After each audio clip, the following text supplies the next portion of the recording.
Fala galera, aqui quem fala é Felipe Uti da Comics. E aí, galera, Edgar Clemente aqui, da Comics também. Fala aí, pessoal. Eu sou o Matheus, aqui é youtuber, Momento Herói. E JP, também na Comics. E hoje nós vamos Hoje nós- falar. Pode apresentar aí. À vontade, Uti, à vontade. Então, beleza, que hoje nós vamos falar de. Pirataria. Arr. Ah, Na minha mão é 5. Na minha mão é 5. 3 por 10. 3 DVD, R$10, 3 DVD. Dá 100%? Dá 100%. Aí sim.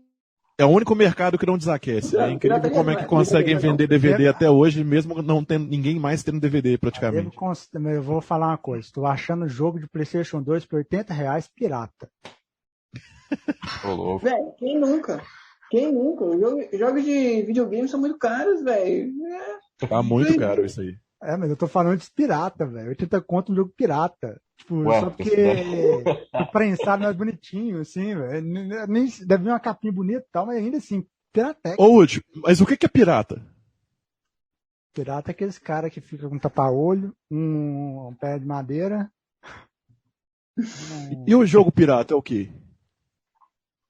É o jogo que tem o pirata, né? É o jogo que tem o. É bastante É o jogo do Piratas do Caribe? É. Bom, vamos explicar isso aqui então pro pessoal. Então vai lá, Que uma Ora, explicação mais. Vai. Mais técnica. Isso. Porque o que acontece? Eu acho que é importante a gente entender. São 3 leis que eu acho que são muito importantes da gente entender. A primeira lei é a Lei 9.279, de 14 de maio de 1996, que vai regular a propriedade industrial ou propriedade intelectual. Ela está relacionada a patente, desenho industrial, marca. Ela não é o que a gente vai falar hoje, porque ela não está relacionada necessariamente com coisas do direito autoral. Ela está mais relacionada com coisas industriais. Por exemplo, remédio, máquina ou marcas mesmo.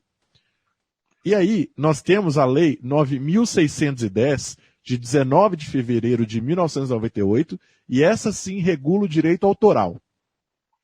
Aí o que ela considera direito autoral? De acordo com o artigo 5º, é publicação, transmissão ou emissão, retransmissão, distribuição, comunicação ao público, reprodução ou contrafação, que é reprodução não autorizada de qualquer coisa. Isso tudo está envolvido no direito autoral, tá?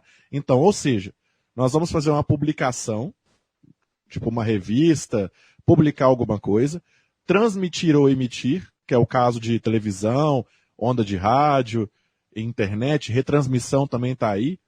Distribuição, que é eu pegar o material e levar para outro lugar. Comunicação ao público, né? Que aí vai para a televisão, por exemplo. Reprodução, contrafação, que é a reprodução não autorizada. Tudo isso está amparado nessa lei. Ela tem alguns títulos, que são conjuntos de capítulos, que vão falar sobre coisas específicas. O título segundo dela sobre as obras, que aí ela vai dizer quais obras são protegidas, e qual que é a autoria da obra e como que registra a obra. O título 3, dos direitos do autor, que são os direitos morais do autor, direitos patrimoniais e a duração dos direitos patrimoniais, as limitações dos direitos e a transferência dos direitos. O título 4 é da utilização das obras e fonogramas, da edição, comunicação ao público, utilização. O título 5, dos direitos conexos, que são direitos dos intérpretes, dos produtores, de empresas de radiodifusão, da duração dos direitos conexos. E o título 7, das sanções às violações, como sanções civis ou prescrição da ação, que aí a gente já vai entrar mais na penalização do crime.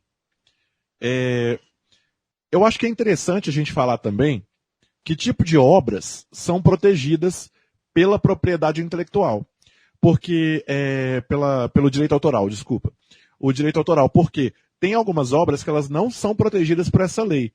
ou porque elas têm uma outra lei específica para elas, ou porque elas não têm como você registrar. Então, as obras protegidas são literárias, artísticas ou científicas, conferências, alocuções, sermões, dramáticas, dramático-musicais, aí entra o que seria, por exemplo, teatro, ópera, musical, coreográfica e pantomímica com execução fixa por escrito, ou seja, se for uma dança que não tiver um texto escrito falando como é que é para dançar, não dá para registrar também, porque fica muito, muito solto. Composições musicais com ou sem letra, audiovisuais, sonorizadas ou não, inclusive as cinematográficas, fotográficas e processos análogos, que não podem ser chamados de fotografia, desenho, pintura, gravura, escultura, litografia, arte cinética, que são aquelas obras de arte que tem movimento, ilustrações, cartas geográficas, etc., projetos, esboços, obras plásticas, de paisagismo, cenografia e ciência, adaptações, traduções, transformações de obras originais, apresentações como criação intelectual nova, programas de computador também entram, coletâneas, compilações, antologias, enciclopédias, dicionários, bases de dados e outras obras que, por seleção, organização ou disposição de conteúdo, constituam criação intelectual. É coisa pra caramba que a lei ampara. Mas tem algumas coisas que a lei também não ampara, que são ideias, porque a ideia é muito abstrato. Eu quero registrar uma ideia, não é bem assim. Procedimentos normativos, sistemas, métodos, projetos ou conceitos matemáticos. Por exemplo, formulário em branco e instruções, regras de jogos ou negócios, textos de tratados e leis, informações de uso comum, como calendários, cadastros, etc., nomes e títulos isolados. Eu não posso registrar só um nome, aí já entra no registro de marca, não é registro de nome, não é direito autoral, aí é propriedade intelectual, que aí entra em marca. São coisas diferentes. Aproveitamento industrial ou comercial de ideias contidas em obras. Também não dá. Por exemplo, se eu faço um livro e eu registro o meu livro, e é um livro de romance, e no meio do meu romance eu falo que um cientista criou um negócio lá que alguém vai e cria esse projeto científico. Eu não posso requerer aproveitamento industrial ou comercial dessa invenção. Por quê? Porque quem inventou não fui eu dei a ideia. Então são coisas diferentes. Isso aí é muito importante, que o que está e o que não está dentro da lei. Outra coisa também que muita gente não sabe é até quando que vão esses direitos autorais. Eles duram por até 70 anos do falecimento do autor. Isso quando é um autor evidenciado, né? Por exemplo, se for uma obra com um autor pseudônimo, ou um autor que não falou que é ele que está ali, essa obra vai durar 70 anos da publicação dela. E jornais, periódicos em geral, eles valem até um ano após o fim da último exemplar, né? Depois que você publica o último exemplar, eles perdem o direito autoral, porque aí é periódico. Passou um ano depois, você já não tem mais direito autoral sobre o periódico. Tipo jornal, revista. A não ser que seja anual, aí tem um ano a mais. Mas, grosso modo, é isso. Então, o artista morreu, você tem que esperar 70 anos da morte dele para você poder utilizar a obra. Então, hoje, se alguém tiver morrido em 1950, você pode usar a obra porque ela cai em domínio público no Brasil. Tá? Essa data ela varia de país para país. No Brasil são 70 anos. Se não me engano, no Japão são 50 anos. Estados Unidos também são 70 anos. Então, cada país tem sua data, então é bom ficar de olho aí. Isso está determinado pelo artigo 41 dessa lei. E aí, a partir do artigo 102, vai falar de quais são as punições para quem frauda obra. Ou seja, para quem pega uma obra e fala que é dele, ou para quem reproduz uma obra que não é dele, e por aí vai. Primeiro artigo, que é o artigo 102, fala que o titular de uma obra fraudada pode requerer a apreensão de exemplares reproduzidos ou a suspensão da divulgação de uma obra. Né? O artigo 103, que o fraudador tem que pagar ao titular o valor obtido sobre a fraude e tem seus exemplares recolhidos também. Todos os exemplares que o fraudador tiver produzido vão ser recolhidos e ou destruídos. No artigo 104, quem obtiver ganhos ou possuir objeto fraudado pode ser considerado cúmplice. Então, se você tiver comprado e não for, né, assim, não souber, quer dizer, comprado um objeto fraudado e souber que aquilo é fraudado, você pode ser considerado cúmplice da fraude. Artigo 105. Transmissões fraudulentas devem ser interrompidas e o infrator é multado. Ou seja, se o que já aconteceu aí, olha só que coisa interessante. Um certo streaming aí colocou uma série dublada com o Fandub, que não era uma dublagem oficial. O pessoal do Fandub podia ir lá e processar, porque teoricamente isso é direito intelectual deles, mas não era deles, porque a própria série não é deles, então eles não tinham direito sobre aquele texto. Isso já deu um remexido. Eu vou falar mais sobre isso depois. Mas se você transmite alguma coisa fraudada, você tem que interromper e sofre multa. Artigo 106. Exemplares e objetos usados na fabricação de ilícitos podem ser destruídos. Ou seja, se você é uma pessoa que usa o seu computador aí para poder distribuir coisas, talvez, se a polícia julgar necessário, ela pode destruir o seu computador, tá? Se você utiliza ele para fazer fraude, se for a única função dele, se ele não for um computador pessoal, por exemplo. Mas eles vão aprender, eles vão verificar, e você pode acabar tendo material destruído se ele não tiver a única função de produzir o ilícito. O artigo 107, que a multa se aplica a quem retira proteções de cópia ou informações de direitos autorais ou distribui obras fraudadas. Isso daí pega aquele pessoal que, por exemplo, pega um jogo na internet e tira a trava do jogo, ou pessoa que distribui a obra, ou seja, se você está lá compartilhando o torrent, você está distribuindo a obra. Então, teoricamente, você entra aí nessa questão. É bem importante olhar isso. Artigo 108, o autor deve ser referenciado, senão é uso indevido. Porque se, vamos supor, eu coloco uma obra lá para tocar.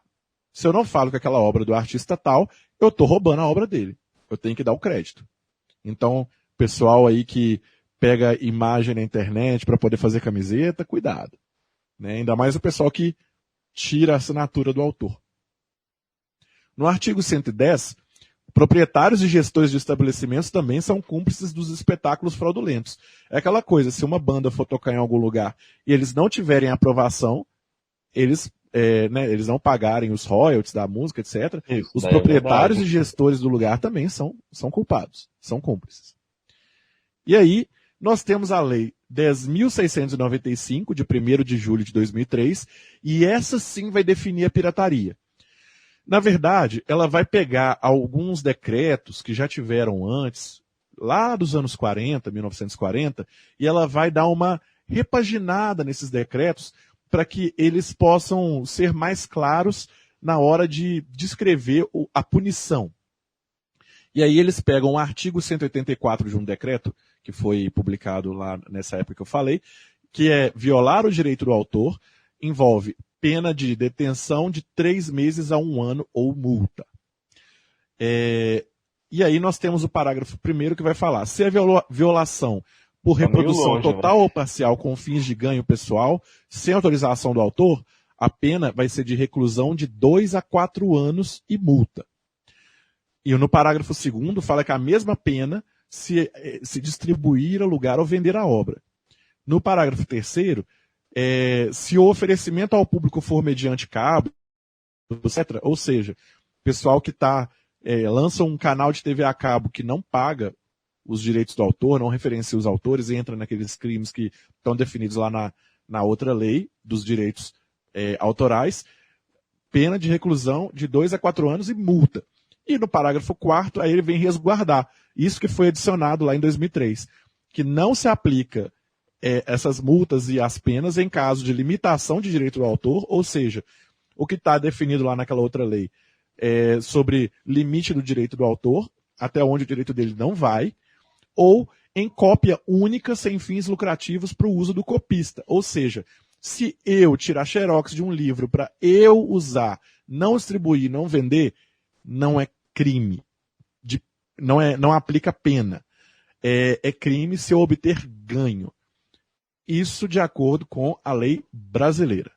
Ok? Então nós temos essa determinação legal. Aí, peraí, nessa parte aí entra algumas coisas que estão na internet, que é tipo, o pessoal não vende, só... Mas aí você distribui. Ah, distribuição também é crime, né? Distribuição é criminosa. Quando eu tiro xerox para mim, para eu usar, por exemplo, eu até tenho o livro, mas eu quero riscar, e eu não quero riscar o meu livro bonitinho que eu comprei. Aí eu vou lá e tiro o xerox dele para eu usar para dar aula, porque eu sou professor. Então, eu não estou sendo criminoso. Eu sou criminoso se eu distribuir essa cópia, ou se eu vender essa cópia. Então, se eu vender, distribuir, ou fizer qualquer coisa que o autor não tem autorizado, é criminoso. Outra coisa, se eu mudar o conteúdo, também é criminoso, tá, gente? São coisas que estão descritas lá na lei. E só uma pergunta. Diga. Tipo assim, e se eu for baixar o vídeo lá no torrent da vida, só para eu assistir, isso não é considerado plágio? Porque às vezes, negócio assim, no usual, né, essas plataformas de streaming, né, são muito caras, né? Tem gente que quer ter um conteúdo de qualidade, mas devido a essa ação aí, devido a pagar muito tempo por mês, tem gente que não tem esse dinheiro. Vamos esclarecer uma coisa. O que é plágio? Plágio não é eu pegar uma coisa pirata. Plágio é eu pegar uma obra e falar que eu criei, sendo que não fui eu. Isso que é plágio. Plágio é assumir a autoria de uma coisa que não é sua. Por exemplo, acontece muito em música. Plágio em música é quando eu pego os mesmos acordes de outra música e repito, só que coloco outra letra em cima. Eu plagiei a melodia. Existe uma coisa na música chamada plágio não intencional. Porque já se utilizaram todas as combinações de acordes possíveis. Então, às vezes, você acaba plagiando sem querer. Então, quando o artista te processa, vocês entram no acordo e tal. Quando você baixa o torrent, você está incorrendo num crime como cúmplice. Porque quem está sendo criminoso de distribuir ilegalmente é quem gerou o torrent. Mas se você baixa no torrent sabendo que é crime, você é cúmplice. O que acontece? Quando a pessoa ela é considerada cúmplice quando ela tem ciência da lei. Se ela não tem ciência da lei, ela pode alegar insciência, que são coisas que... novamente aqui, eu não sou advogado, tá, gente? Eu só entendo um pouco de leis.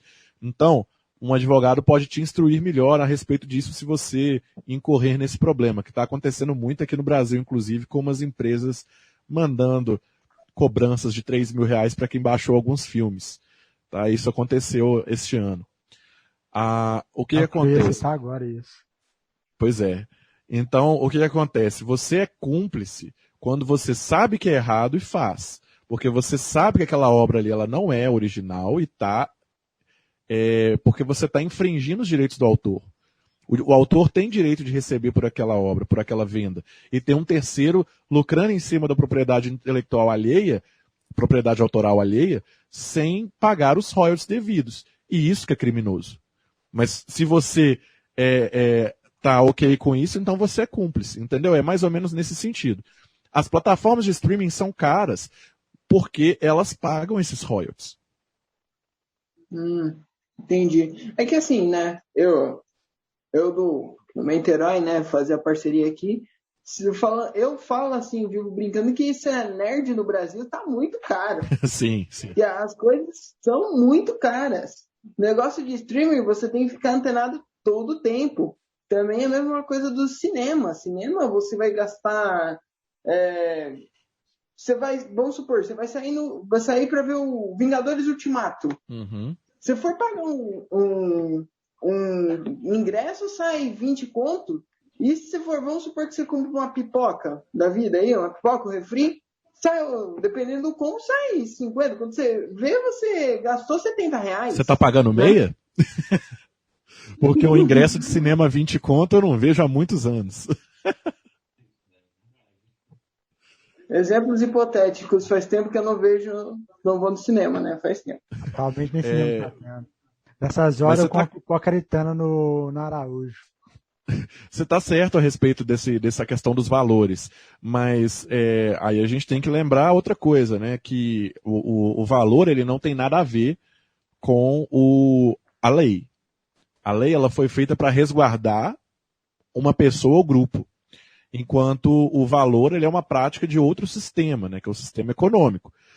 O fato das coisas serem caras é porque as empresas que estão por trás disso elas querem lucro, lucro, lucro. Aí já é outra discussão. Ela não entra na questão do direito autoral. Ela entra na questão do direito tributário, na verdade. Que é, os tributos são muito caros. Né? A gente paga muito imposto. Então, a pessoa, ela quer, ao invés de, vamos supor, quando você faz um quadrinho independente, isso é uma coisa mais fácil de colocar preço, porque o preço do quadrinho ele é muito tátil. Porque o quadrinho ele é uma obra sólida, né? Diferente de um filme. Porque quanto que vale uma atuação? Aí é difícil de você medir. Mas você sabe quanto que vale papel, quanto que vale impressão. Essas coisas são mais fáceis de medir. Então, você vai fazer um quadrinho independente. Vamos supor que só você vai fazer. Você não vai ter que pagar ninguém. Então, tudo que você ganhar em cima do seu intelecto, que é a sua criatividade e o seu trabalho, vai ser lucro, tá?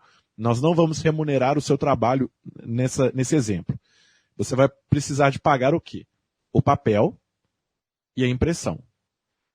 Só para ter o produto. Vamos supor que você vai fazer 10 mil cópias e você vai gastar uma coisa em torno assim, de uns 5 mil reais para fazer 10 mil cópias. Então, você vai ter que vender uma quantidade X ou por um preço, ou colocar um preço elevado para você pagar o valor de produção e ainda ter lucro. Porque se você vender essas 5 mil cópias por 50 centavos, as 10 mil cópias por 50 centavos, você não vai ter lucro.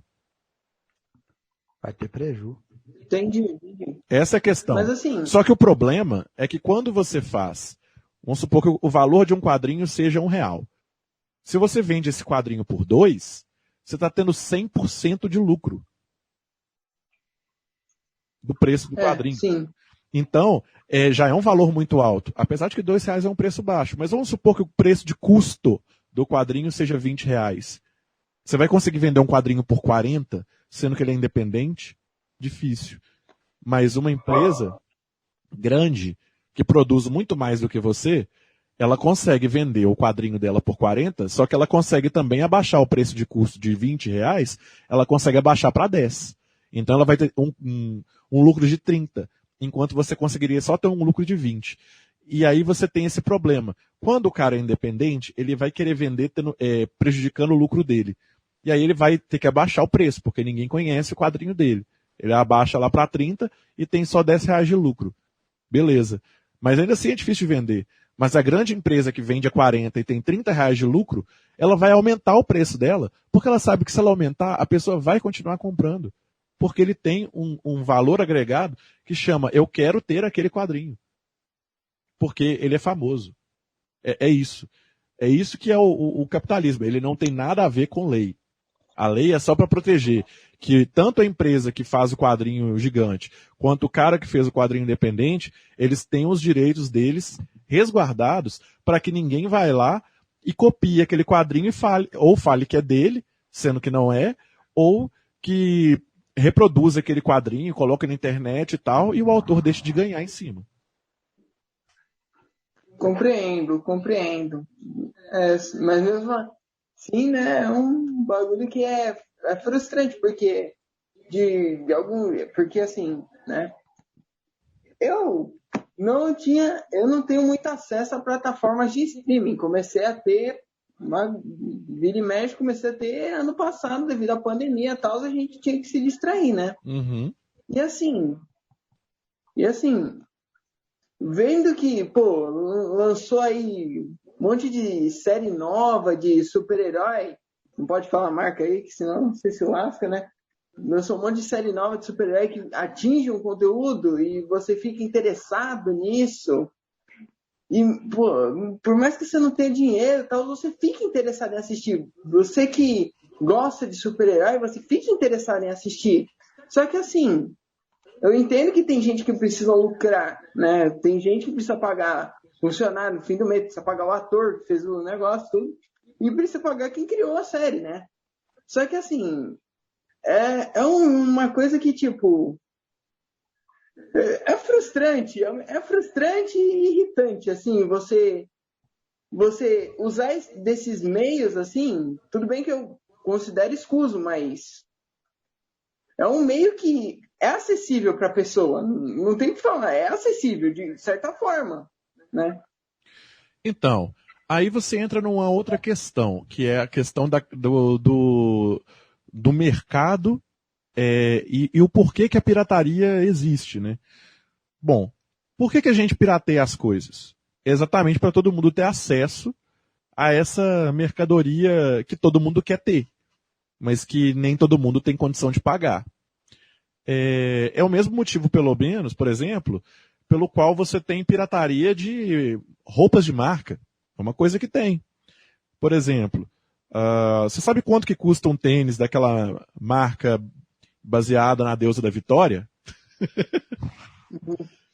que tem uma marca parecendo um Vzinho? Sabe quanto que custa um tênis daquele? É uns R$300. Sei. R$300, assim, tipo, é um preço médio, tá? Porque eu sei que tem tênis deles que vai até uns 800 e tal. R$300 é um terço do salário mínimo. Então a pessoa que ganha um salário mínimo não pode comprar um tênis desse.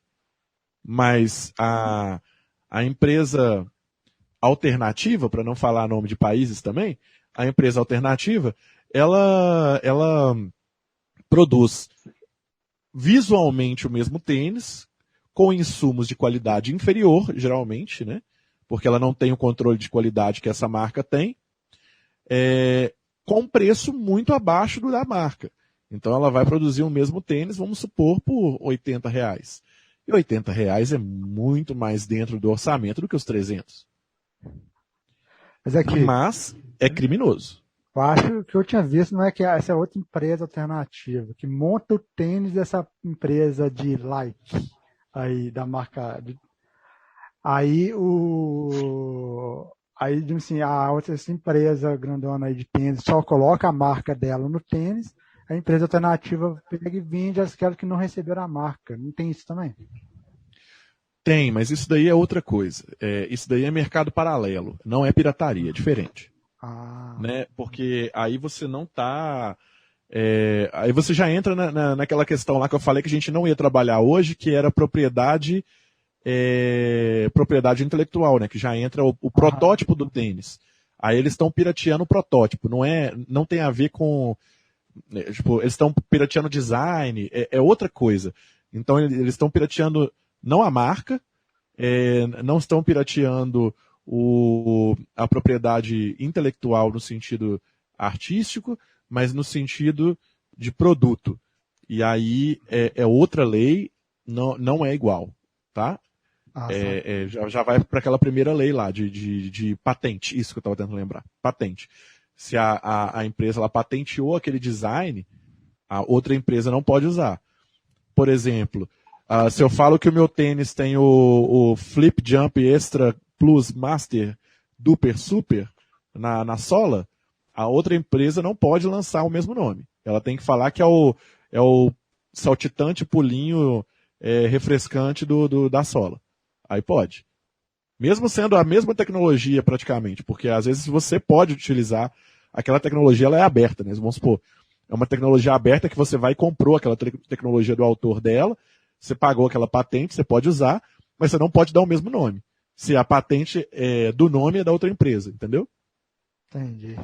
Mas então isso não seria aqueles os aplicativos de baixar filme? No caso, é um caminho alternativo que baixaria, que está baixando, mas mesmo assim ele está fornecendo, entendeu? Mas a distribuição também é ilegal. Essa é a questão. É igual eu falei. Você distribuir é crime. Você fazer uma coisa igual é plágio, então é crime. Você falar que a obra de outra pessoa é sua também é plágio, é crime, mas você pode fazer algumas coisas, que aí entra naquela parte lá de limitações do direito. Eu posso fazer paródia. Paródia eu posso. O que é uma paródia? É quando eu pego uma obra e subverto. E não faz igual. E subverto o conceito. Por exemplo, eu pego uma coisa que é séria e transformo ela em comédia. Eu pego uma coisa que é feia e deixo ela bonita. Isso é paródia, ou vice-versa. Paródia é eu pegar uma coisa e transformar ela no oposto para fazer piada. Ou para desconstruir o que foi construído ali. Isso é uma paródia. Paródia pode. Em resumo, você com um negócio, com uma marca, com qualquer coisa, né? Hã? Em resumo, você não é zoar, né? Você trocar o sentido, mas é a mesma coisa, né? Isso, por exemplo, o Todo Mundo em Pânico. Eu acho que todo mundo conhece esse filme. Ele faz paródias de filmes de terror. Por que é paródia? A ideia do Todo Mundo em Pânico é assustar alguém? Não. O Todo Mundo em Pânico é de drama? Não. Não. É de suspense? Muito menos. Então não dá pra falar que é a mesma coisa. É uma paródia. Se ele for o completo oposto, entra em paródia. Por exemplo, Mamonas Assassinas fez a música Uvira, que é uma paródia de uma música portuguesa, que é uma dança chamada Ovira, que é uma dança que você fica virando igual uma valsa. É uma paródia, porque eles pegaram aquela música tradicional de Portugal e fizeram uma versão de zoada, com piada, com uma letra falando besteira. Então, é paródia pode. E outra coisa que pode também é citação. Isso a gente faz muito na faculdade, que é você falar assim, Aristóteles falou que... No caso, Aristóteles já está morto há muito tempo, já é domínio público. Mas, por exemplo, eu posso falar o Gessé de Souza, que é um autor que está muito em voga aí e está vivo. Gessé de Souza disse no seu livro, A Elite do Atraso, que, abre aspas. Por que eu posso fazer isso? Citação. Eu estou pegando um pequeno fragmento do autor, estou falando que é dele, e estou usando esse fragmento para falar de uma outra coisa. Aí eu posso. Isso é citação. Isso eu posso fazer. Citação em música também existe. Por exemplo, aquela flautinha lá da música do Bum Bum Tantan, que é... Aquela flautinha é uma citação de uma música, que é uma música clássica que tem aquela flauta. Acho que é do Bach, não lembro exatamente de quem. É uma flauta barroca, eu acho. É do Bach. Isso, é uma citação. Não é plágio. Mesmo ele não dizendo claramente que aquela flauta é do Bach, lá nos créditos do CD dele, se tiver lá falando que aquela flauta é do Bach, é uma citação. Só tomar uma dúvida rapidinha aqui. A questão da literária, por exemplo. Soltar, por exemplo, sim, que você falou que depois dos 70 anos aqui no Brasil, né, é permitido você fazer uso, né, domínio público. Mas Sim. se, por exemplo, uma editora, ela chega assim, por exemplo, aqui, um livro que eu tenho aqui da Murasaki, ela morreu em 1000 e pouquinho. Aí, no livro que eu tenho aqui, os direitos foram comprados lá por 90 e pouco, parece, nos anos 90, e eles acabam em 2018. No caso, nesse período que a editora ela tem os direitos da obra, do livro específico, outra editora pode comprar também? Você pode fazer uso desse negócio como um domínio público? Então, o que acontece? A obra original, ela vai acabar entrando em domínio público. Mas essa obra, por que surgiu a coisa da pessoa jurídica? A pessoa jurídica surgiu exatamente para burlar essa lei. Porque a gente sabe, né, que do mesmo jeito que a turma daqui de baixo puxa pela pirataria, a turma lá de cima, dos detentores do capital, vai puxar pela manipulação da lei. Porque toda lei tem brecha. Qual que é a brecha da lei de direito autoral? É a pessoa física. Pessoa física extingue-se, né, porque você vai acabar. Mas pessoa jurídica não. Então, se uma pessoa jurídica ela produz alguma coisa, o direito autoral não morre enquanto a empresa não acabar. E aí que tem esse problema.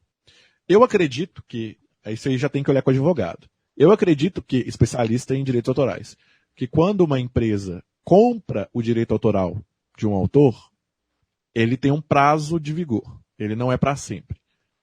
Agora, quando a empresa produz a coisa, ela registra aquele personagem no nome dela, aí já não é igual a compra de direito autoral de pessoa física. Se ele é registrado pelo nome da pessoa jurídica, ele vigora até 70 anos após a extinção da empresa.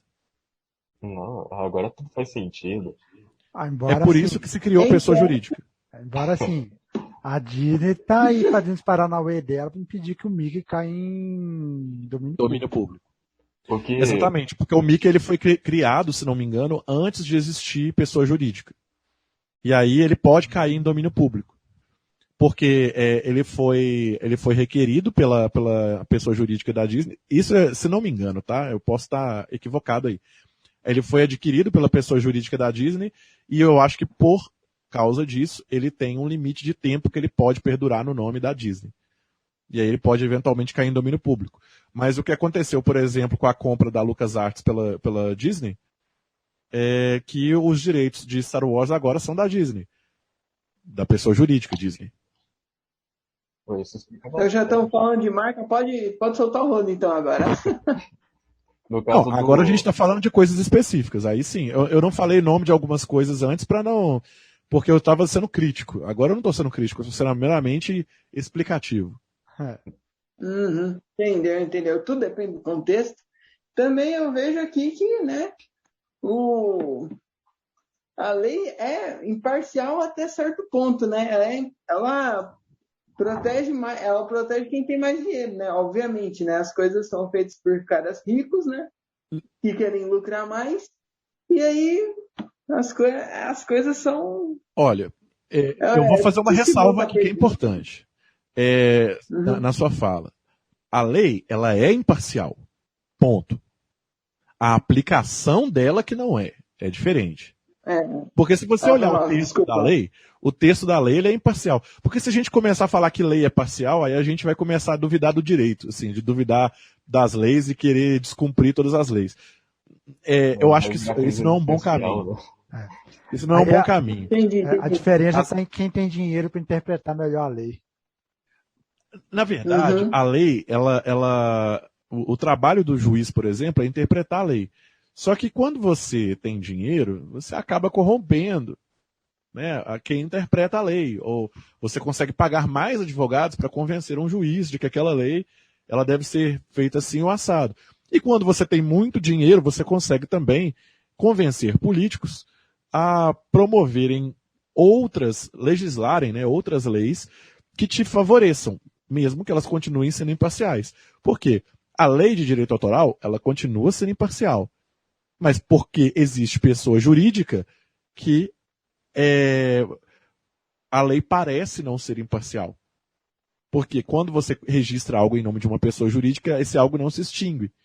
Então, parece que não é parcial. Mas que não é imparcial. Mas a lei de direito autoral ela é imparcial. Ela está ali respeitável. Mas é melhor, por exemplo, a nossa lei ela é muito boa frente a leis tirânicas, igual aquela que eu estava falando para vocês antes, da gente começar a gravar, que é a lei da Europa, de direito autoral, que a culpa recai na pessoa que não sabe que está fazendo um crime e não na plataforma que está divulgando, que é o que acontece no caso do YouTube lá na Europa. Né? Porque se você faz alguma divulgação através do YouTube fora da Europa, que aquela divulgação seja criminosa, a culpa recai também sobre o YouTube. Na Europa, o YouTube ele simplesmente conseguiu fazer um lobby lá que ele lavou as mãos. Por causa da lei que foi aprovada, o YouTube falou assim, eu não me responsabilizo por nada que for publicado na minha plataforma. Porque a lei lá está sendo muito tirânica, né? Tipo assim, se você fizer alguma publicação ilegal, você vai ter uma multa gigantesca. Então o YouTube simplesmente falou, a culpa é de quem publicar. Então, se você tem um canal de streaming de jogos, por exemplo, que o conteúdo é de terceiros, a empresa pode simplesmente chegar lá e te processar, porque ela não quer que você faça um streaming do jogo dela, mesmo que aquilo seja uma propaganda gratuita. Ou você paga uma multa gigantesca para a empresa, ou você vai preso. Simples assim. A nossa lei já não é. Nossa, que coisa sem sentido. O cara isso é sem sentido, porque assim, eu vejo, ao meu ver, isso dá uma divulgação, eu penso que ao meu ver assim, isso dá uma divulgação tremenda, esse negócio de fazer streamer de games, essas coisas. Hoje, por exemplo, tava vendo Resident Evil 8, né?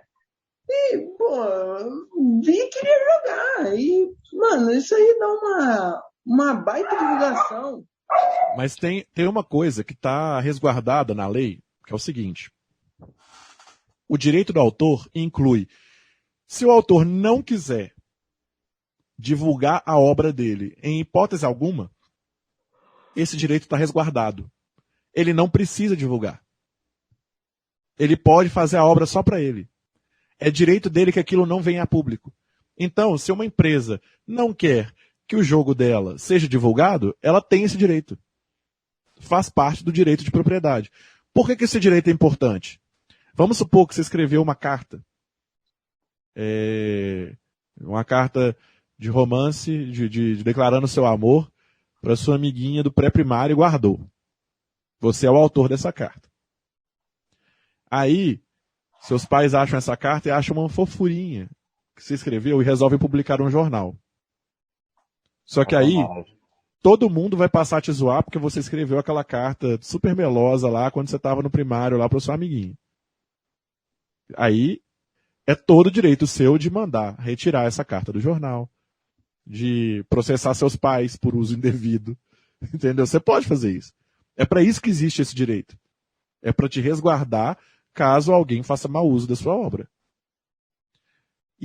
Só que assim, quando você coloca uma coisa ampla, ela pode ser usada de qualquer jeito, mesmo nesses casos. E se a empresa acha que ela não precisa da publicidade do canal de games lá que faz o gameplay, ela vai mandar tirar. Agora faz bastante sentido. Todas as peças começaram a encaixar, tá ligado? É o que eu falei, é imparcial. É tão imparcial que ela pode ser usada de forma negativa também. Faz bastante sentido. Pode ver de outro lado também, assim, ó. Pega uma empresa que cria produtos infantis, que tem um personagem infantil. Aí alguém vai lá e cria conteúdo adulto para esse personagem. Isso aí pode afetar a empresa, né? Que foi justamente o que aconteceu com a Disney. Que, inclusive, isso aí deu um problema. Vou explicar. Teve um canal de dublagem no YouTube, vou preservar o nome do canal, que fez umas paródias da Disney com conteúdo erótico. A Disney moveu um processo para retirar esse canal do ar. Por quê? Porque essas paródias feriam, aí não é porque era uma paródia, mas é porque as paródias feriam a imagem da companhia. Aí já entra outra coisa. Aí não é direito autoral no sentido de eles não podiam utilizar porque era paródia. Eles não podiam utilizar porque a paródia feria a imagem da companhia. Aí é um problema da imagem da companhia. Eles alegaram outra coisa, tá? Não foi...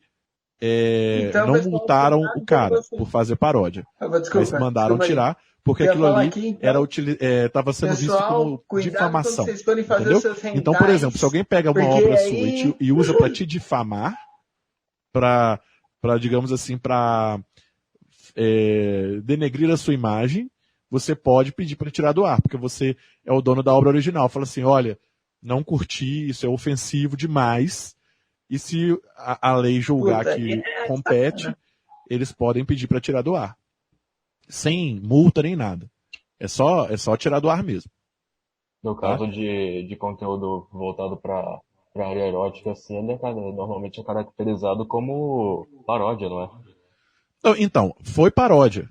Por isso que eu falei, não teve uma questão de multa, né? Assim, de perseguição, de multar o artista e tal. Mas ele foi obrigado a retirar do ar. Por quê? Porque a paródia ofendia o dono original da obra. É diferente. Tirar do ar é diferente de multar. Também é o risco de causar problemas para crianças, né? Então é um negócio. Não, se você vai fazer um hentai, digamos assim, né, privado, né, sem, assim, você vai publicar num meio fechado, mas esse cara tava publicando no YouTube, abertamente, para todo mundo ver. Então tava um pouco mais...